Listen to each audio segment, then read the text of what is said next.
we are going to learn about a very interesting molecule, that is fullerenes. Carbon is the element of life.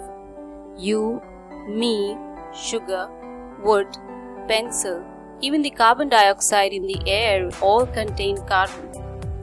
Carbon can occur in free state as an element or in the combined state in a large number of compounds. The various physical forms in which an element can exist are known as allotropes, and carbon allotropes are of two types, that is crystalline and amorphous. Crystalline consists of a regular geometric shape, whereas amorphous consists of irregular geometric shape. For a long time, it has been assumed that natural carbon exists on only two crystalline allotropic forms, that is graphite and diamond. But a third form of carbon was discovered later, known as fullerene. In 1985, at Rice University, the discovery of this new form of carbon was done by Robert F. Curl, Harold W. Kroto, and Richard E. Smalley. The fullerene is found to possess a structure of truncated icosahedron which resembles this form,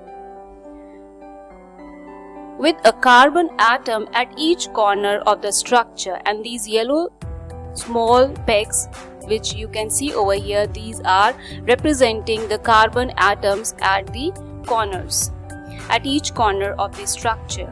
A truncated icosahedron is actually a structure which is made up of 12 regular pentagons and 20 hexagons.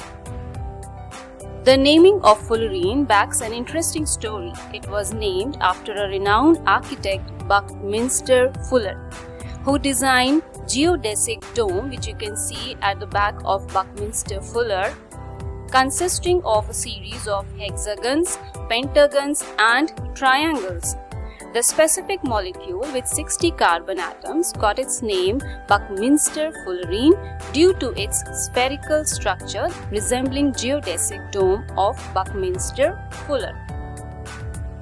Fullerenes can exist in various structures in which carbon atoms are bonded to form hollow spheres, which are called as ellipsoid, and are basically C70 structures consisting of 70 carbon atoms. The other form is nanotube, which is actually a sheet of carbon atoms which you can see over here in the figure also, and has been rolled up into a tube-like structure. The third form is the buckyball, which is actually a spherical structure which is C60, consisting of 60 carbon atoms. Out of all these three various structures, it is the C60 which is most common. The structure of fullerene consists of pentagons and hexagons. As we can see from the figure also, this is a hexagon, right? And at one of its edge is a pentagon. Again a hexagon and a pentagon, hexagon, pentagon, and so on and so forth. So basically the structure of fullerene consists of pentagonal and hexagonal rings in which 60 carbon atoms, which are represented by a grey colored spherical balls over here, right? And these carbon atoms are held together by means of covalent bond. These are known as buckyballs. The structure possesses 20 hexagons. So we have these hexagons which are basically 20 in number in the entire spherical ball-like structure of fullerene, and 12 pentagons. And the interesting part of it is that no two pentagons you can see here that share an edge. So there are no two pentagons sharing an edge in the entire structure. However, each hexagon is connected to both a hexagon and a pentagon. Let's mark it over here so that the confusion gets cleared up. So we have a hexagon over here, we have a pentagon over here, we have a hexagon, pentagon, a hexagon.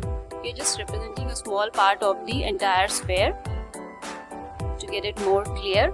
So hexagon and pentagons over here in this small region.